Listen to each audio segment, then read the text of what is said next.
The computer games design course focuses on the creative and technical aspects of game design. We're all about making games, that's what we focus on.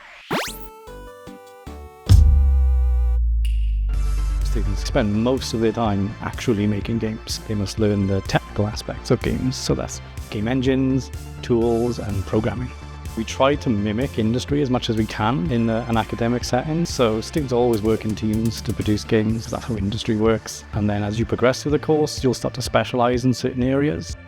Games is all about collaboration. It takes so many people to make a game. If anyone's completed a game, you see the end credits and it just rolls for days. Collaboration is huge on our course, and we really push it.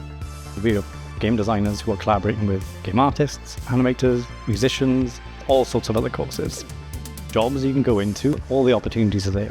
Students become level designers, programmers, user interface, user experience designers. We have students that set up their own indie studios, but we also have students that have gone on to work for Rockstar Games, EA, and all the big AAA studios.